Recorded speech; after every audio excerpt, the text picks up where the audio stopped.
역사로 알아보는 경제 이야기, 방점의 경제사. 몽테스팡은 도대체 왜 그런 짓을 저지른 걸까요? 그녀가 처음 라부아쟁을 만난 건 1666년입니다. 당시 몽테스팡은 자신의 신세를 고치기 위해 루이에게 막 접근한 시기였죠. 그러나 그의 곁에는 루이즈가 있어 쉽게 다가가지는 못했어요.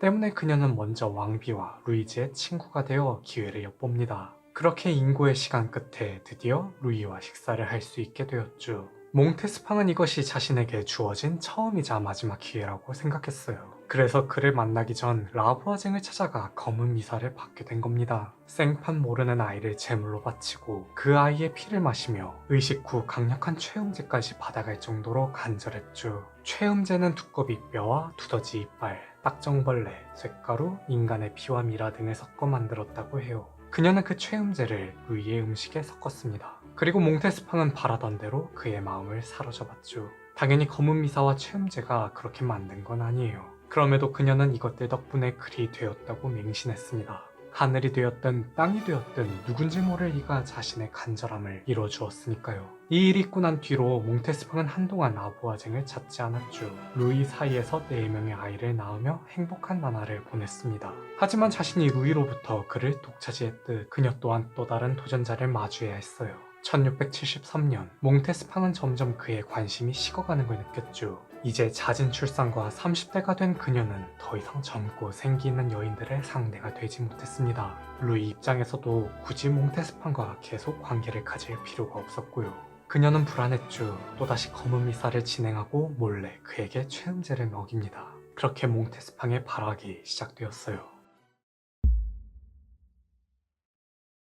루이의 정부가 된 지 어느덧 10년이 넘었죠. 그녀는 더 이상 그를 붙잡지 못할 지경에 이르러요. 결국 몽테스팡은 이성을 잃고 복주합니다. 대뜸 라아부아쟁을 찾아가 그가 나를 버리면 너를 죽여버리겠다고 협박했죠. 그런데 1677년이면 마들렌이 화형을 당하고 한참 데그레즈가 온 동네를 헤집고 다닐 때였어요. 주변에서 약을 쓴다는 소리만 들리면 죄다 잡혀가는 판국이었습니다. 자칫하면 그녀의 손에 죽기 전에 먼저 마들렌을 따라갈 정도로 상황이 좋지 못했죠. 라부아쟁이 망설이는 동안 몽테스팡은 점차 고립되어 갔어요. 루이가 자신을 찾지 않는 채 계속해서 대화는 맹트논과 잠자리는 퐁탕주와 가진 겁니다. 참다 못한 그녀는 라부아쟁에게 또 다른 제안을 했죠. 당장 루이와 퐁탕주 전부 죽일 수 있는 독을 만들어 라고요. 라부아쟁은 이번에도 망설였습니다. 다름 아닌 국왕을, 그것도 태양왕을 시해할 독을 만들라는 거잖아요. 그러나 장고 끝에 라부아쟁은 승낙했죠. 이조차 거절하면 진짜 사단이 날 것 같았거든요. 그렇게 그녀는 독살 전문가로 구성된 팀을 꾸립니다. 그리고 본격적으로 계획을 세웠죠. 계획은 간단했는데요. 그건 바로 청원서에 독을 묻혀 제출하는 것이었습니다. 앞서 언급했듯 루이는 자신의 재상 마자랭의 사후 모든 행정 업무를 자신이 직접 관리했죠. 그러니 청원서 또한 그가 직접 읽어볼 것이라 판단했어요. 즉, 자신들은 청원서에 독을 발라 전달하고 그 청원서를 받은 루이가 자연스럽게 눈, 코, 입 등 얼굴로 손을 가져다 대기만 하면 죽음에 이르도록 덫을 놓은 겁니다. 심플 이즈 베스트. 이는 굉장히 고전적인 수법이죠. 실제로 앞서 살펴본 카트린의 이야기에서 알 수 있듯 장갑을 이용해 독살하는 사례가 종종 있었거든요. 1679년 결전의 날이 밝았습니다. 라부아쟁은 직접 청원서를 전달하기 위해 입궁했죠. 하지만 하필이면 그날따라 청원자가 몰려요. 루이는 혼자서 이 많은 청원을 감당할 수 없었습니다. 그래서 그들을 전부 돌려보냈죠. 그렇게 그녀의 계획은 좌절되었어요. 라부아쟁은 또 다른 계획을 세워야 했습니다. 청원이라는 게 날마다 할 수 있는 것이 아니었기 때문이죠. 그러나 그녀는 제대로 된 거사를 치르지도 못한 채 뜻밖의 사건에 휘말려요. 마침내 데그레즈가 라부아쟁의 존재를 알아챘거든요. 그동안 열심히 잡아들인 점쟁이와 연금술사들의 입에서 그녀가 등장한 겁니다. 정확히 첫 번째 시도가 실패한 지 일주일 만에 라부아쟁은 체포되었죠. 그리고 그녀의 조력자들 또한 차례차례 잡혔어요. 감옥에 갇힌 라부아쟁은 신문을 봤습니다. 하지만 그녀는 자신의 고객에 대해 일절 입을 열지 않았죠. 루이는 그런 그녀의 입을 열기 위해 고문을 허가해요. 그럼에도 고문은 결코 시행되지 않았습니다. 왜냐하면 그녀가 입을 여는 순간 피해를 볼 사람이 사법부 내에도 있었거든요. 그만큼 이 범죄의 뿌리 자체가 귀족사회 전반에 깊이 파고들어 있었던 거죠. 따라서 신문관들은 방법을 달리해야 했습니다. 그들은 그녀가 알코올 중독인 점을 공략해요. 신문을 받는 동안 절대 마시지 못하게 했던 술을 어느 순간부터 매일같이 무제한으로 제공하기 시작했죠. 그리고 질문은 항상 취해 있을 때만 건넸습니다. 덕분에 그녀는 온갖 얘기를 털어놓아요. 경찰들은 그녀의 진술을 통해 주요 인사들을 파악했죠. 정말 많은 인물들이 거론되었습니다. 앞서 등장한 인물들도 포함되어 있었어요. 루이즈를 괴롭힌 수아송, 루이의 첫사람 만치니, 마리의 시녀 그라몽, 룩셈부르크 원수, 몽모랑시 등도 있었죠. 그러나 그녀는 몽테스판과 그녀와 관련된 모든 일들에 대해서만큼은 끝까지 밝히지 않았습니다. 그도 그럴 게 몽테스판과는 검은 미사와 국왕 시의 미수 사건이 엮여 있잖아요. 지금까지 드러난 범행만 해도 사형은 이미 확정이었지만 이것마저 밝혀진다면 곱게 죽지는 못할 게 불보듯 뻔했죠. 아마 취해 있는 순간에도 그녀의 이름만 떠오르면 술이 번쩍 깨지 않았을까 싶습니다. 마들렌이 크루아의 유품 때문에 들통난 것처럼 라부아쟁 또한 누군가가 남기고 간 것 때문에 고초를 겪습니다. 그건 바로 유해였죠. 경찰들이 그녀의 소유지를 수색하던 도중 정원에서 엄청난 수의 영화 유해를 발견한 거예요. 당시 영화 유괴 사건이 너무 많이 벌어진 적이 있었는데요. 그 영화들이 아닐까 하는 의심을 산 겁니다. 이에 대해 그녀는 자기가 조산사로 활동하며 받은 영화들이라고 반박했죠. 하지만 그 외에도 재단과 상배 등 불온한 짓을 한 것으로 추정되는 것들이 발견되면서 의심은 곧 확신이 되었어요. 그러던 중 라부아쟁과 관련된 이들의 재판이 진행됩니다. 루이의 명대로 사회정화 작업이 이루어졌죠. 구금 중 고문치사 또는 자살로 사망에 이른 사람들이 정말 수두룩했다고 하는데요. 실제로 살아서 재판까지 간 사람은 총 367명이었다고 합니다. 이들 중 218명은 처형, 그중 교수형은 36명, 나머지는 종신형, 추방형, 갤리선, 노예형 등등 죄질에 따라 처벌받았죠. 라부아쟁 또한 주술 혐의로 화형을 선고받아요. 사형이 집행되는 날 그녀는 화형대에 오르는 순간까지 끊임없이 저항했습니다. 신부를 밀치고 자신 주위에 쌓인 건초를 밀어내는 등 어떻게든 살아남으려 발버둥쳤죠. 그러나 노력이 무색하게 불은 그녀를 집어삼켰어요. 루이는 라부아쟁을 끝으로 돌연 수사를 덮습니다. 모두가 의아했지만 한편으로는 고개를 끄덕였죠. 라부아쟁이 화형을 당한 지 얼마 지나지 않아 그녀의 딸 마르그리트가 모든 걸 풀었거든요. 그녀는 신문 과정에서 몽테스판을 언급했습니다. 경찰은 다른 피고인의 진술을 통해 해당 진술이 사실임을 확인했죠. 따라서 루이는 서둘러 수사를 종결시킬 수밖에 없었어요. 왜냐하면 그녀는 이미 그의 아이를 6명이나 낳았기 때문입니다.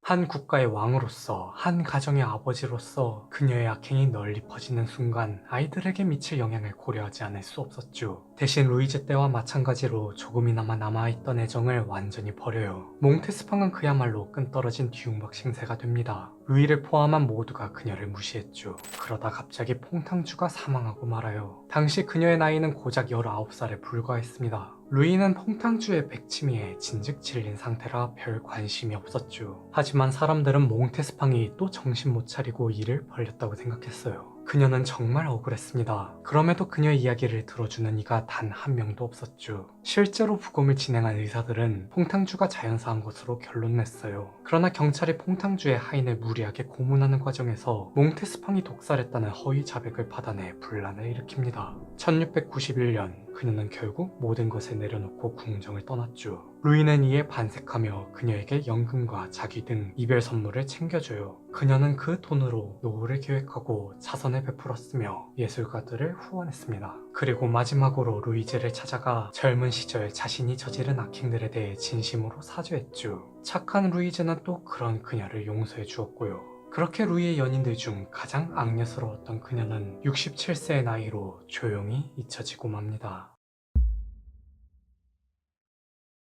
프랑스는 앙리에트의 죽음과 파리를 둘러싼 수많은 독살 사건으로 몸살을 앓았습니다. 그럼에도 루이 14세는 정복전쟁을 멈추지 않았어요. 그녀가 유산으로 남긴 도버 조약을 기반으로 네덜란드를 침공했죠. 네덜란드는 프랑스의 적수가 되지 못했습니다. 다행히 풍차와 운하의 나라답게 수문을 열어 겨우 막아내요. 당시 네덜란드의 최고 지도자 요한 더빗은 이 상황을 발빠르게 타개하려 했죠. 하지만 루이는 완전 정복만을 원했습니다. 바다와 육지 양쪽 다 막히자 네덜란드의 경제는 점점 피폐해졌어요. 이때 이러한 위기를 극복해줄 영웅이 등장했죠. 그는 바로 오라니공 빌럼 3세였습니다. 원래 그는 역사에 등장하지 못할 운명이었어요. 정적 요한이 영국과 거래를 하면서까지 자신을 견제했죠. 그러나 루이가 완고한 입장을 고수하면서 상황이 급변했습니다. 요한이 협상에 실패한 책임을 지게 되었거든요. 빌럼은 이를 자신의 정치적 발판으로 삼았죠. 그는 성난 민심을 자극하고 요한의 무능을 찝으며 자신에게 민의가 있음을 강조했습니다. 그렇게 그는 국민들의 지지를 한몸에 받아요. 이는 루이에게 최악의 결과를 낳았죠. 빌럼은 군사적 재능이 떨어졌습니다. 하지만 정권을 차지하는 과정에서 알 수 있듯 정치 공작의 대가였어요. 그는 가장 먼저 외삼촌 찰스 2세와 루이가 맺은 도보 조약을 밝혀내 영국을 전선에서 이탈시켰죠. 이후 신성로마 제국 그리고 스페인과 동맹을 맺어 프랑스의 전력을 분산시켰습니다. 루이는 당황했죠. 분명 신성로마 제국은 오스만 제국과 전쟁을 벌이느라 이쪽을 신경 쓸 여념이 없었거든요. 그만큼 이는 빌럼의 외교적 수완이 탁월했음을 방증했고 루이의 거머리라 불릴 정도로 끈질기게 괴롭혔습니다.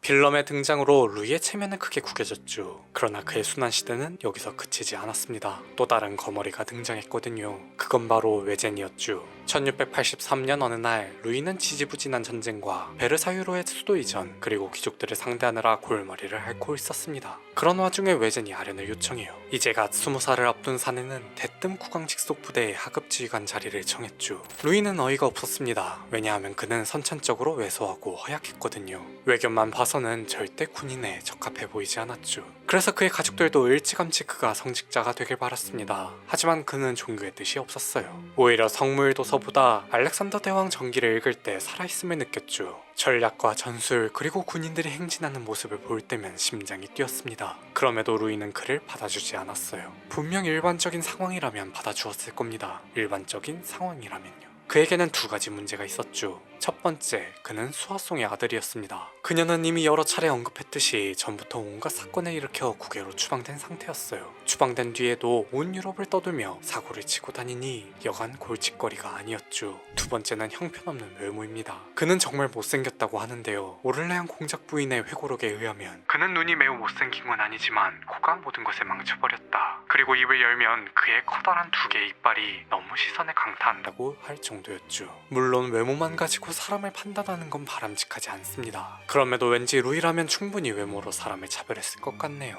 안타깝게도 그의 외모는 전적으로 아버지에게 물려받은 것이었죠.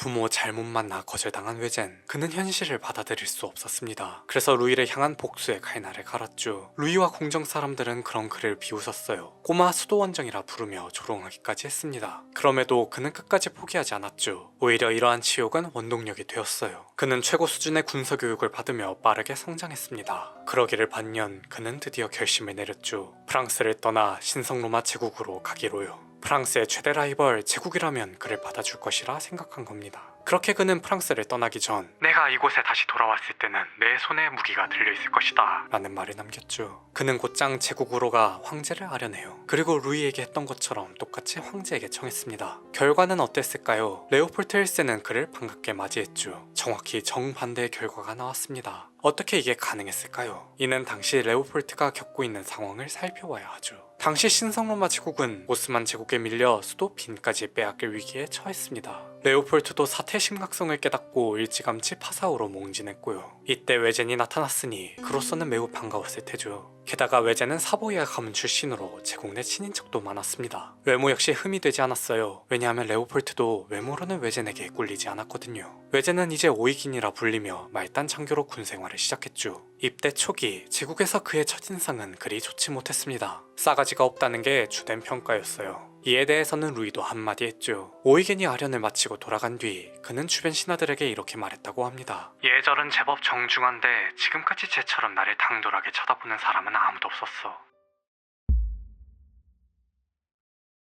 싸가지가 없는 것과 별개로 오이겐은 착실히 군대에 적응해왔어요. 그는 총 3명의 장군 휘하에서 작전을 수행했죠. 그리고 탁월한 성과를 보였습니다. 특히 자신에게 부족한 실전 경험을 메우고자 독서를 끊임없이 했어요. 그는 전쟁터에 나갈 때마다 꼭 책을 챙겼고 막사에 쌓아두고서 시간 날 때마다 읽었으며 깨우친 이론을 바로 실전에 적용했죠. 다소 위험한 실험 정신이었습니다. 그러나 그는 누구보다 선봉에 나서서 증명해 보였고 4개월 차에 연대장이 되었으며 2년 차에 야전사령관 자리까지 올라요. 그의 거듭된 승전에 웃지 못할 사람은 다름 아닌 루이였죠. 전통적으로 프랑스는 오스만 제국과 상호 보완적 관계였습니다. 가톨릭과 이슬람, 종교의 골은 깊지만 신성로마 제국을 견제하는 데에는 의견이 없어 왔어요. 그래서 사실 오스만 제국이 데튀르크 전쟁을 일으킨 것도 프랑스와 미력을 맺었기 때문이었죠. 그런데 오이겐이 의외의 선전을 보이면서 도리어 오스만 제국이 패망의 위기까지 몰린 겁니다. 루이의 입장에서 그것만큼은 어떻게 해서든 저지해야 했어요. 결국 그는 전 유럽을 적으로 돌리면서까지 신성로마 제국에 선전포고를 날렸죠. 그렇게 프랑스는 또다시 유럽의 공공의 적이 되었습니다. 루이는 사방에서 쳐들어오는 적들을 상대하기 위해 두 가지 전략을 펼쳤는데요. 그중 하나가 철의 국경을 만드는 것이었죠. 프랑스는 국토 대부분이 평야와 구릉지로 이루어져 있습니다. 수도 파리 역시 국경에 가까워 방어에 취약해요. 따라서 인공적인 방어 시설이 필요했죠. 루이는 이를 해결하기 위해 축성술 전문가 보방 후작을 신임했어요. 역사 시뮬레이션 게임 문명 파이브를 해보신 분들이라면 별 모양으로 생긴 요새를 보신 적 있으실 텐데요. 보방은 이렇게 생긴 요새를 국경 곳곳에 배치했죠.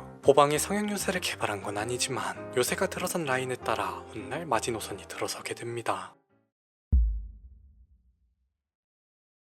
두 번째는 낭트 칙령을 폐지하는 것이었습니다. 도대체 왜 루이는 할아버지가 그렇게 피 흘리며 달성한 업적을 없앤 걸까요? 우리는 이미 루이 13세 파트에서 살펴봤죠. 요새의 주된 목적은 외부로부터 적을 막아주는 역할이지만 내부 반란 세력에게 악용될 수도 있다는 걸 말입니다. 그래서 루이 13세와 리슐리에가 열심히 도시의 성벽을 제거했던 거고요. 그럼에도 종교의 관용만은 베풀었죠. 적어도 탄압을 하지는 않았습니다. 하지만 루이의 생각은 달랐어요. 그는 왕과 국민이 같은 종교를 믿고 그 종교의 가장 위에 자신이 존재해야 한다고 믿었죠. 따라서 1661년 친정을 선포했을 때부터 1685년 퐁텐블로 칙령을 반포할 때까지 위군호를 약화시키고 그들의 특권을 뺏는 칙령을 무려 300건이나 반포했습니다. 그게 쌓이고 쌓여 마침내 최후 통첩까지 온 거예요. 루이는 단호했죠. 다시 가톨릭으로 개종하거나 프랑스를 떠나거나 둘 중 하나를 선택하도록 강요했습니다. 만약 끝까지 버틴다면 어떻게 했을까요? 군대를 동원해 위화감을 조성했죠. 특히 그는 자신의 직속부대인 용기병에게 개종을 거부하는 위군호의 집에 거주하도록 지시했는데요. 그들은 그저 그곳에 머무르는 것이 아닌 경우에 따라서 약탈과 고문 그리고 부녀자를 강간하는 일까지 서슴지 않았습니다. 심지어 위군호의 목을 베 꼬챙이에 걸고 돌아다니기까지 했다고 하죠. 루이는 위군호를 박해하는 것도 모자라 그들의 교회까지 파괴해요. 그리고 개종이 끝나면 그 부대를 고스란히 이웃마을로 이동시켜 똑같은 일을 반복했습니다. 이로 인해 1685년부터 1698년까지 약 20에서 30만 명의 위군호들이 해외로 이주했죠. 이들 중에는 수학자와 과학자 그리고 상공업자들이 많았는데요. 루이는 재무장관이었던 콜베르가 죽고 경제의 주축이었던 이들을 내쫓음으로써 프랑스는 돌이킬 수 없는 심각한 재정적 타격을 입게 됩니다.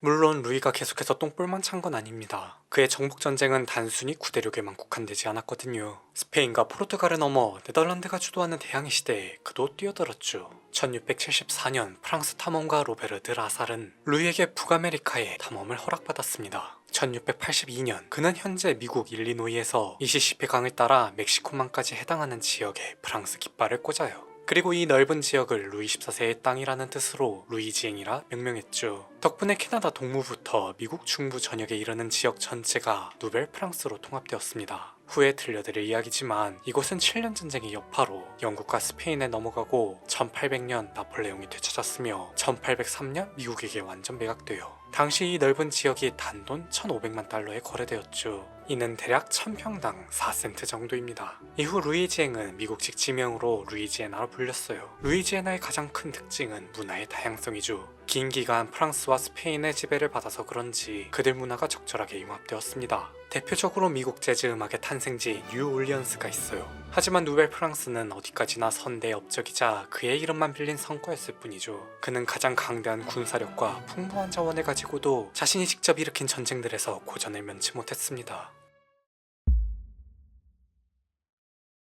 루이는 이전 3차례의 전쟁에서 허울뿐인 승리를 거뒀습니다. 이는 본인 스스로 전쟁에 재능이 없음을 드러낸 꼴이었어요. 그도 이를 잘 알고 있었죠. 하지만 자존심이 허락하지 않았습니다. 본인은 아폴론의 현신이고 강대국의 절대군주이며 화려한 베르사유 궁전의 주인이에요. 그런 자신이 하지 못하는 일은 남도 할 수 없어야 했죠. 특히 합스부르크만큼은 절대 하지 못해야만 했습니다. 그렇게 일어난 전쟁이 9년 전쟁이었어요. 그렇다면 도대체 합스부르크가 무엇을 하려고 했기에 또 전쟁을 일으킨 걸까요? 그건 바로 로마 제국의 부활이죠. 제2차 빈 공방전 이후 역습에 가한 신성 로마 제국은 현재 세르비아의 수도 베오그라드까지 점령하며 오스만 제국을 압박했습니다. 이대로라면 곧 이스탄불 수보까지도 머지않은 거예요. 로마인의 황제가 로마 제국의 수도를 되찾는다? 가톨릭 성지 회복에 넘어 로마 제국의 부활을 상징하는 전대미문의 업적을 의미했죠. 드디어 신성하지도 않고 로마도 아니었으며 더욱이 제국도 아닌 국가가 완전한 신성 로마 제국으로 거듭날 수 있는 겁니다. 그래서 루이는 제국의 선전포고를 날렸어요. 그 영광은 자신의 것이어야 했고 자신이 가질 수 없다면 그들도 가질 수 없어야 했죠. 신성 로마 제국, 네덜란드, 영국, 스페인, 사보이 공국, 스웨덴 등이 모인 반프랑스 연맹이 결성되었습니다. 연맹의 맹주로는 윌리엄 3세가 추대되었는데요. 레오폴트는 오스만 제국과 결판을 내느라 여념이 없었고 연맹 내 윌리엄만큼 호전적인 인물도 없었으며 무엇보다 윌리엄이 삼촌 제임스 2세의 왕위를 빼앗아 제국 못지않는 영향력을 행사했죠. 루이는 제임스를 이용해 이 난국을 타개하려 했습니다. 아무리 연맹이라도 제임스와 윌리엄, 집안 싸움에 다른 국가들이 끼어들 거라 생각하지 않았거든요. 그에 반해 윌리엄은 맹주이므로 그를 무너뜨리면 연맹도 손쉽게 전복시키리라 예상했죠. 그러나 윌리엄은 이번에도 루이를 저지합니다. 1690년 보인강 전투에서 윌리엄의 승기를 잡으며 전세가 역전되어 결국 루이는 자국 내에서 연맹을 상대로 결사항전을 이어갔죠. 보방의 요새와 퐁텐블러 칙령으로 내부는 어느 때보다 결속되었습니다. 하지만 과도한 군비 지출과 오랜 전쟁으로 황폐해져가는 영토 그리고 위군화 추방으로 인한 상공업자들의 부재는 프랑스 경제의 근간을 뒤흔들었어요. 1697년 궁지에 몰린 루이는 결국 네덜란드의 레이스베이크에서 강화 조약을 체결하고 그간 점령했던 지역들을 다시 토해냈으며 윌리엄을 영국의 국왕으로 인정했죠. 한편 레이스베이크 조약 이후 스페인 국왕 카를로스 2세는 병으로 위중해집니다. 조상 대대로 내려온 유전병이 그의 숨을 조였어요. 그래도 꽤 오랫동안 버텼죠. 형들은 진즉에 요절하고 자신도 날 때부터 수많은 죽음의 문턱을 넘겼으며 기어코 38살까지 버텼습니다. 하지만 그가 목숨의 끈을 놓지 않고 질기게 버틴 것과 달리 그의 뒤를 이을 후계는 태어나지 않았어요. 마치 죽었어야 할 그가 죽지 않고 태어났어야 할 아이들이 태어나지 않은 듯 그는 홀로 위태롭게 왕위를 지켰죠. 그러나 그것도 이제 곧 끝날 예정이었습니다. 결국 그는 반계에서 자신의 후계를 찾아야 했어요. 문제는 직계가 아닌 만큼 모든 선택에 걸림돌이 존재했죠. 먼저 가장 정당한 후계자는 단연 프랑스의 왕세자 루이였습니다. 그는 루이 14세의 왕비 마리의 아들이에요. 마리는 카를로스의 이복 누이죠. 낳아준 어머니는 다르지만 아버지가 합스부르크이므로 후보로는 손색이 없었습니다. 물론 마리는 프랑스로 시집올 적에 왕위 계승권을 포기했어요. 그럼에도 상속전쟁에서 언급했듯 스페인 왕실의 대가였던 결혼 지참금을 지급하지 않았죠. 덕분에 그녀의 자손들은 왕위를 주장할 명분을 가지고 있었습니다. 더욱이 루이 14세의 모후 안도 합스부르크 가문 출신이었고요. 그녀는 카를로스의 고모이기도 했죠. 즉 왕세자 루이야말로 카를로스 후계에 가장 적합한 인물이었습니다. 하지만 그는 망설여요. 아무리 그래도 스페인이 프랑스에 편입되는 건 아니 될 일이었죠. 따라서 그는 루이보다 오스트리아 합스부르크 가문인 레오폴트에게 마음이 갔습니다. 카를로스와 레오폴트도 꽤나 복잡한 사이예요. 두 사람은 삼촌과 조카이자 매연과 천원 관계였죠. 스페인과 오스트리아 각 합스부르크 가문원들은 수대에 걸쳐 근친혼을 해왔습니다. 카를로스도 레오폴트도 그 근친을 통해 탄생한 결과물이었고요. 그러니 레오폴트도 스페인 왕위를 계승할 명분을 가지고 있었죠. 그러나 이 또한 만만치 않은 반대에 직면합니다. 그는 이미 오래전 루이와 스페인 영토를 나누어 가지려 한 전적이 있거든요. 카를로스 몰래 진행한 이야기지만 대외적으로만 보더라도 프랑스가 두 개로 나뉜 합스부르크 가문이 다시 합쳐지는 걸 가만히 지켜볼 일 없었죠. 이후 수많은 후보가 거론되었습니다. 마리의 둘째, 셋째 손자 필리프와 샤를, 레오폴트의 차남 카를 대공, 점점 권력과 직접적으로 관련 없는 인물들이 물망에 올랐어요. 심지어 카를은 루이의 아들도 아니었죠. 그렇게 무늬만 합스부르크인 후보들을 고르고 골라 힘겹게 선택한 후보가 바로 요제프 페르디난트였습니다.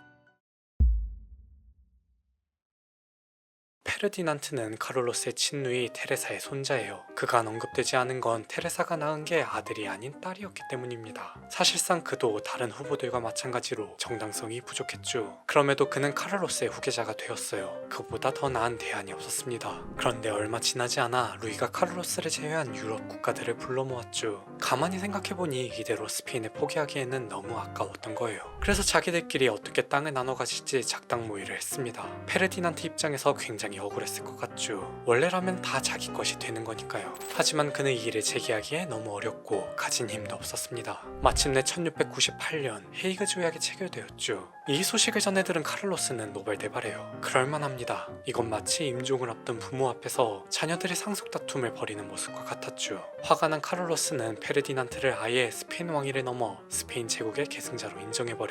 파격적인 선언이었습니다. 그러나 이듬해 페르디난트가 천연도로 급작스럽게 사망하면서 왕위 계승 갈등은 다시 원점으로 돌아갔죠. 루이는 여전히 전쟁을 원치 않았어요. 그래서 카르드 공에게 스페인 왕위를 넘기되 밀라노 공국을 차지하는 조건으로 합의를 봅니다. 하지만 이번에는 레오폴트가 반발하고 나섰죠. 밀라노 공국은 그도 포기할 수 없는 지역이었기 때문입니다. 카를로스는 이제 신물이 났어요. 프랑스, 신성로마 제국, 영국, 네덜란드 등 주변국들이 자신의 산송장 취급하고 자기들끼리 낄낄거리며 제국을 난도질하는 걸 더는 눈뜨고 보기 싫었죠. 그는 오랜 시간 귀족들과 회의를 거친 끝에 한 가지 결론에 도달했습니다. 그건 바로 필리프를 스페인 제국의 계승자로 임명하는 것이었어요. 모두가 경악했죠. 누구보다 스페인을 분할 상속하고자 앞장선 건 루이였으니까요. 그러나 카를로스는 사감보다 진리를 추구했습니다. 9년 전쟁에서 홀로 전 유럽을 대적하는 것을 보고 그라면 자신의 조국을 안전하게 지켜줄 수 있으리라 믿었죠. 그의 이러한 의중은 조건에도 담겨 있었어요. 첫째, 필리프는 스페인 제국 전체를 계승받는다. 만약 거절할 시 계승권은 샤를 그리고 카를 손으로 돌아간다. 둘째, 프랑스와 스페인을 합병해서는 안 된다. 만약 필리프가 프랑스 왕위를 계승해야 할 경우 스페인 왕위는 샤를에게 돌아간다. 자신의 전부를 줄 테니 어떻게든 지켜내라는 뜻이었습니다. 그리고 그는 이 유언을 남긴 채 한 달 만에 세상을 떠났죠. 루이는 자신의 손자가 스페인의 왕이 되는 것을 받아들였고 필리프는 즉시 스페인으로 가 펠리페 5세로 즉위하면서 유럽은 또다시 거대한 전쟁에 빠지고 말아요. 스페인을 차지한 루이, 득보다 실이 큰 전쟁을 벌였음에도 어째서인지 결과는 훌륭했습니다. 그러나 자신의 분수에 넘치는 것을 탐한 대가를 치러야 했어요. 또 다른 전쟁이 벌어졌죠. 스페인 왕위 계승 전쟁. 레오폴트 1세가 카를로스의 유언을 무시하고 펠리페 5세를 스페인의 왕으로 인정할 수 없다며 전쟁을 일으켰습니다. 사실 명분만 놓고 보자면 레오폴트가 불리했어요. 카를로스가 펠리페를 후계로 선택한 건 자국의 여론을 반영해 내린 결정이었으니까요. 국제 여론 역시 레오폴트가 말도 안 되는 억지를 부린다고 생각했습니다. 하지만 이들은 얼마 지나지 않아 레오폴트의 편이 되었죠. 루이가 또 모든 걸 망쳐버린 거예요. 그는 펠리페가 스페인 국왕이 되었음에도 프랑스 왕위 계승권을 유지했습니다. 시작부터 카를로스의 유언을 무시한 거죠. 그는 도대체 왜 그런 걸까요? 이는 루이의 나이 때문입니다. 이제 60을 넘긴 그는 슬슬 후계를 염두에 두어야 했죠. 당시 아들 하나에 손자가 셋이나 있음에도 그는 불안했어요. 카를로스가 그랬듯 자신의 왕조 역시 갑자기 대가 끊기지 않을까 걱정되었습니다. 따라서 펠리페가 프랑스 왕위를 계승해야 할 경우의 수도 남겨둔 거죠. 물론 정말 그래야만 할 경우 스페인 왕위는 다른 부르봉 왕자가 계승하도록 할 생각이었고요. 나름 합리적인 생각이었습니다. 그러면 카를로스의 유언에 위배되지 않는 거니까요. 그러나 루이는 이러한 자신의 생각을 주변에 공표하지 않았죠. 단지 실수였는지 아니면 의도한 건지 그건 아무도 모릅니다. 하지만 이때부터 다른 국가들도 하나씩 그에게 의구심을 품기 시작해요. 그리고 그 의구심을 더욱 증폭시킨 사건이 터졌죠. 루이가 뜬금없이 서인도 제도의 노예무역을 독점하겠다고 공표한 겁니다. 그때 서인도 제도는 스페인 식민지였어요. 그런데 그곳을 프랑스가 독점하겠다는 건 말 그대로 프랑스가 스페인을 사유하겠다는 것을 의미했죠. 이는 마치 혼인신고만 안 한 거지 사실상 살림살이를 합친 거나 다름없었습니다.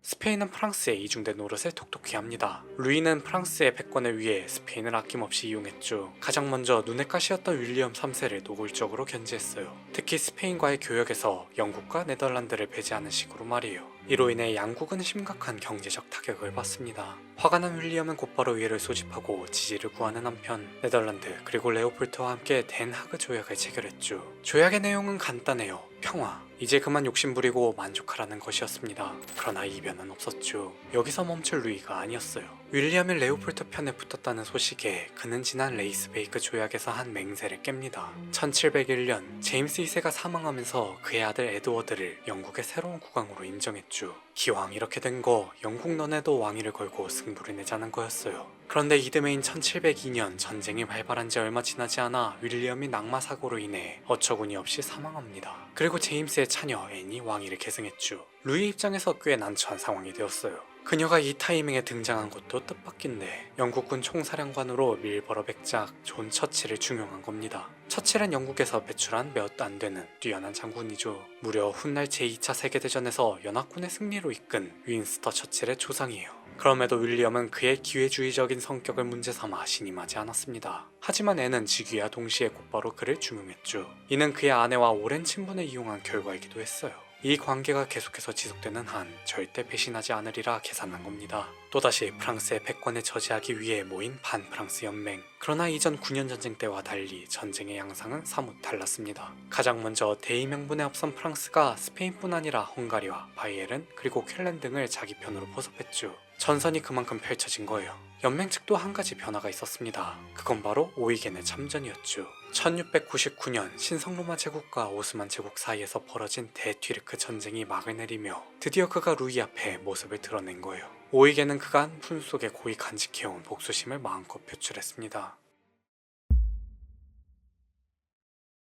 전쟁의 시작을 알린 가르피 전투. 그는 이 전투에서 기선제압에 성공하며 밀라노를 향한 교두보를 마련했죠. 프랑스군은 맥없이 패했어요. 분명 프랑스군은 약하지 않았습니다. 조직력과 전투력 면에서 제국군을 압도했죠. 그럼 도대체 무엇이 문제였을까요? 이 훌륭한 군을 통솔할 마치 오이겐 같은 지휘관이 프랑스에는 존재하지 않았습니다. 튀렌 자작과 콩대공 그리고 몽모랑시 공작 등 한때 시대를 풍미했던 명장들은 모두 세상을 뜨고 남은 건 부모 잘 만나 지휘관이 된 뜨내기들밖에 없었죠. 카르피 전투에서의 패전 소식에 루이는 격분해요. 그는 즉시 지휘관 카티나를 경질하고 작은 꼽추 필레루아 공작을 새 지휘관으로 임명합니다. 기껏 내세운 카드가 작은 꼽추라니. 명색이 군사대국인 프랑스가 이 꼬라지면 말 다 했죠. 필레루아가 작은 꼽추라 불린 이유는 다름 아닌 윌리엄 때문이에요. 6년 전 그가 처음 사령관이 되었을 때 가장 먼저 상대한 인물이 윌리엄이었습니다. 실력은 없으면서 단지 루이의 친척이라는 이유만으로 사령관이 되었으니 얼마나 하찮아 보였겠습니까? 그래서 작은 꼽추라 부르며 조롱했죠. 제국의 구국영웅 오이겐과 프랑스의 작은 꼽추 빌레루아의 승부라. 당연히 오이겐의 압승이 점쳐졌어요.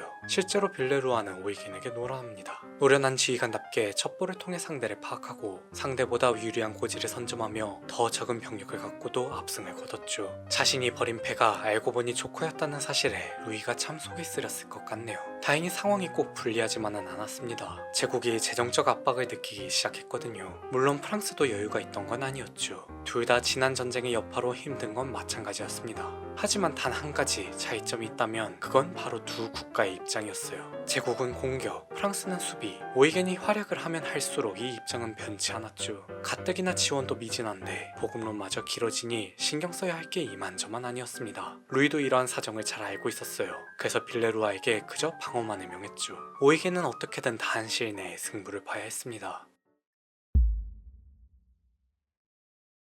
오이겐은 적이 방심한 틈을 타 적의 본거지 크레모나를 급습하기로 결심해요. 그는 별동대를 구성하고 미리 잠입해둔 첩보원을 통해 도시로 진입했죠. 곧 도시는 아수라장이 되었습니다. 빌레노아도 체포되었고요. 그러나 본대가 생각보다 늦게 도착하는 바람에 점령은 하지 못했죠. 오이겐은 어떠한 경우에도 반드시 크레모나를 점령해야 했습니다. 앞서 말했듯 보급의 문제가 심각했거든요. 그렇게 많은 전투에서 승리를 거머쥐면 뭐합니까? 부하들에게 봉급 하나 제대로 챙겨주지 못하는 현실에 그는 그저 답답함을 느꼈죠. 그는 어쩔 수 없이 궁여지책으로 만투바로 향합니다. 분명 예정에는 없던 곳이에요. 하지만 풍요로운 도시로 잘 알려진 그곳에 점령한다면 지긋지긋한 보급난을 해결할 수 있으리라 확신했습니다. 문제는 루이가 이를 가만히 지켜볼 리 없었죠. 그는 이번에도 자신의 친척 방동 공작을 사령관으로 내세워요. 그리고 어떻게든 오이겐의 의지를 꺾어내라 주문했습니다. 방돔은 크레모나에 도착 후 구아스탈라로 진군, 보르고 포르테와 루차라를 점령하는 등 무리하지 않고 차근차근 그의 후미를 잡았죠. 오이겐은 그나마 마련해둔 보급기지와 보급로를 빼앗긴 위기에 처하자 어쩔 수 없이 말머리를 돌려요. 그리고 루차라에서 두 사람은 격돌했습니다. 전투는 자정이 될 때까지 이어지다가 어둠이 완전히 깔리자 비로소 멈췄죠. 전투는 방돔의 판정승. 방돔은 오이겐보다 더 많은 병력을 갖고도 더 많은 피해를 입었어요. 그럼에도 괴멸되지 않고 끝까지 살아남아 거점을 지켜냅니다. 애초에 그의 작전은 오이겐의 질주를 저지하는 것. 결과적으로 섬멸이 목표였던 오이겐이 실패한 거죠. 결국 동력을 잃은 오이겐은 빈으로 돌아가야 했어요.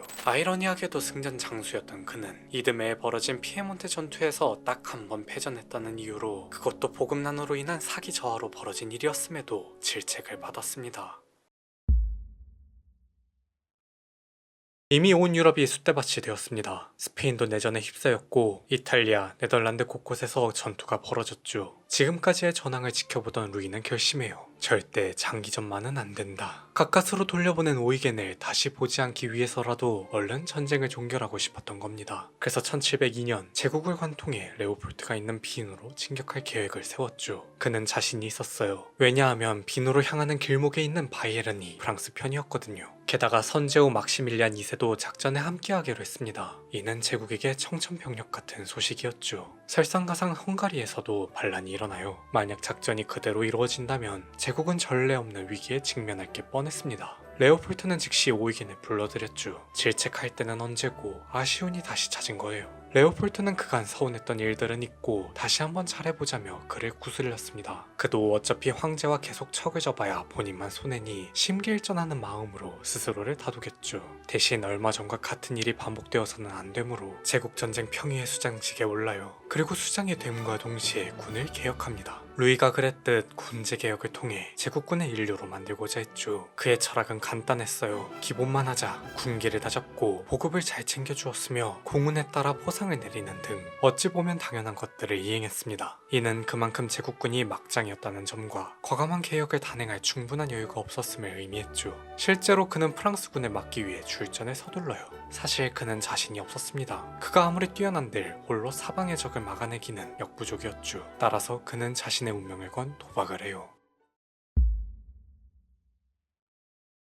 그는 대뜸 존 처칠에게 구원 요청을 보냅니다. 당시 처칠은 네덜란드 전선에서 프랑스군과 대치하고 있었죠. 내 코가 석자인데 도와달라니 처칠은 딜레마에 빠져요. 양자택일. 그런데 둘 다 포기할 수 없는 전선임은 틀림없었습니다. 선택을 해도 문제였죠. 제때에 도착할 수 있을지조차 미지수였어요. 과연 그는 어떤 결정을 내렸을까요? 놀랍게도 처칠은 요청에 응합니다. 어차피 제국이 무너지면 모든 게 끝나는 것이었죠. 더욱이 프랑스도 빈 공략의 사활을 건 만큼 이를 저지하는 것만으로도 전쟁의 승기를 잡을 수 있었어요. 다만 자신이 대놓고 자리를 비울 수는 없으니 은밀한 작전을 준비합니다. 마치 죽은 공명이 산중달을 도망치게 했듯 획기적인 아이디어를 선보였죠. 그는 가장 먼저 아군인 네덜란드를 속여요. 안정적인 방어를 위해 부대 위치를 조정하겠다며 거짓말을 했습니다. 실제로 포병을 위주로 조정이 이루어졌죠. 그는 그 틈을 타 나머지 병력을 빼내 전선을 이탈했는데요. 굳이 포병을 두고 간 이유는 기동성 때문이었습니다. 아무래도 대포와 포탄 그리고 화약 등 주로 위험하고 무거운 장비들을 다루기에 급속 행군이 어려웠죠. 또 처칠이 자리를 비우면 제일 불안해할 곳은 네덜란드였어요.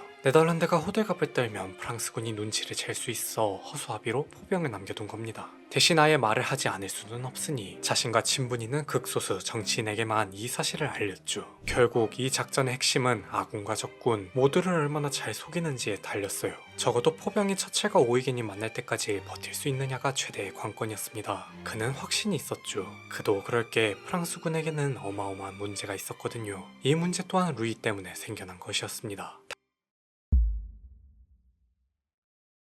당시 프랑스군은 임기응변이 전혀 안 되고 있었죠. 왜 그랬을까요? 왜냐하면 의사결정권이 현장 지휘관이 아닌 루이에게 있었기 때문입니다. 앞서 살펴봤듯이 루이가 임명한 장군들은 대부분 루이의 친인척들이었죠. 마지막 불꽃인 빈 공략에 투입한 지휘관 탈라르 역시 루이의 오랜 친우였고요. 능력이 아닌 학연, 지연, 혈연 등 친분으로 이루어진 인사. 애초에 루이 본인도 그들에게 큰 기대를 하지 않았습니다. 또 루이는 마자랭의 사후 친정을 선포하며 재상직을 폐지했죠. 사소한 서류조차 자신이 직접 관리하겠다고 밝힌 만큼 능력 있는 지휘관을 만나도 믿지 않았을 거예요. 프롱드의 난에서 느낀 귀족들의 적대감, 반란을 틈타 충성을 거둔 명장, 믿었던 마자랭의 부정축제 등 세상에 믿을 놈 하나 없다는 사실이 그를 더욱 편집증적이게 만든 겁니다. 고로 프랑스군은 처칠이 전선을 이탈했다는 첩보를 듣고도 루이의 명령을 기다릴 수밖에 없었죠. 시간이 한참 지나서야 추격 명령이 떨어져요. 루이가 생각하기에도 빈을 공략하는 게 더 중요했던 겁니다. 진작 네덜란드를 밀고 들어갔어야 처칠의 발을 묶을 수 있었을 텐데 하지만 이제 와서 후회한들 이미 때는 늦었죠. 결국 플랑드르의 프랑스군은 부랴부랴 남하하기 시작합니다. 덕분에 안전해진 네덜란드는 도리어 처칠에게 지원을 보내요. 프랑스군이 추격해온다는 소식에 처칠은 다시 한번 기만 전술을 펼쳤죠. 바로 오이겐에게 합류하는 것이 아닌 빈으로 진격 중인 프랑스군의 후미를 공략하고자 스트라스부르로 향한다는 소문을 흘립니다. 프랑스군은 또다시 그에게 끌려다녀요. 드디어 처칠은 오이겐을 만났죠. 무려 3주 만에 약 500km를 주파했습니다. 이는 분명 엄청난 속도예요. 게다가 출발할 땐 2만이 조금 넘는 병력이었는데요. 오는 동안 여러 부대를 만나 4만에 달하는 규모로까지 불어났죠.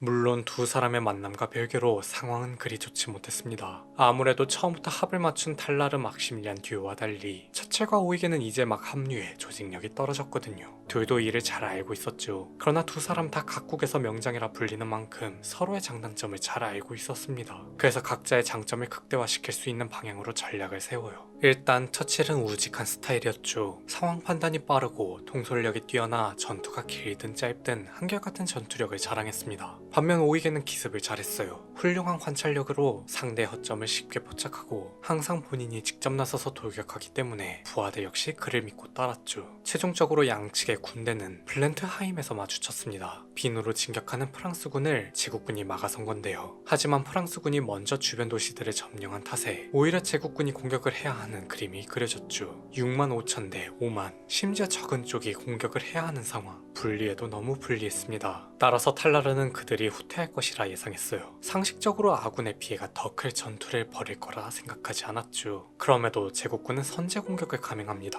솔직히 더는 뒤가 없는 게 현실이었어요. 그들은 여기서 밀려나면 오스트리아 한복판에서 전투를 이어가야 했죠. 그리고 이때까지만 하더라도 탈라르와 막시밀리안이 이끄는 부대가 따로 행동하고 있었습니다. 처칠과 오이겐은 이들이 아직 합쳐지지 않은 지금이 마지막 기회라고 판단했어요. 먼저 처칠은 본인이 탈라르를 상대하겠다고 말했습니다. 대신 오이겐에게 자신이 탈라르와 전투를 벌이는 동안 절대 막시밀리안이 접근하지 못하도록 막아달라 부탁했죠. 이는 상당히 무리한 요구였는데요. 왜냐하면 막시밀리안의 발을 묶으려면 당연히 공격 또한 오이겐이 먼저 개시해야 했습니다. 그런데 막시밀리안은 오이겐보다 7,000명이나 더 많은 병력을 운용했죠. 즉, 처칠은 모두의 승리를 위해 그에게 희생을 강요한 거예요.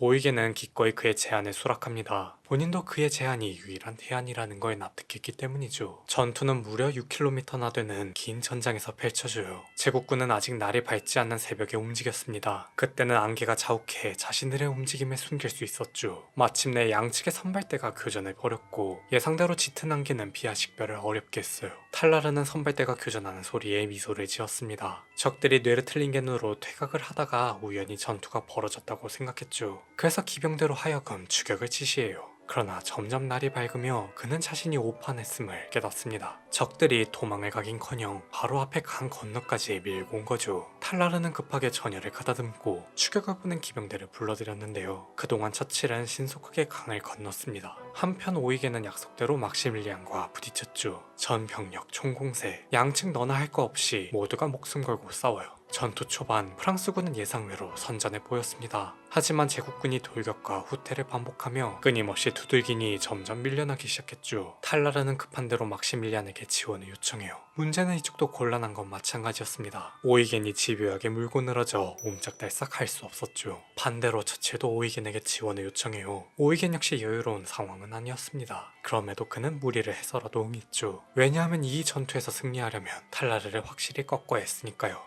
이 차이가 승패를 가릅니다. 탈라르의 부대 중 하나가 적의 지원군을 보자마자 전의를 상실하고 전장을 이탈했죠. 진영이 무너진 프랑스군은 속수무책당해요. 수많은 군인들이 도망치다 강에서 익사했고 탈라르는 붙잡혔으며 막시밀리안도 막는 길에 오릅니다.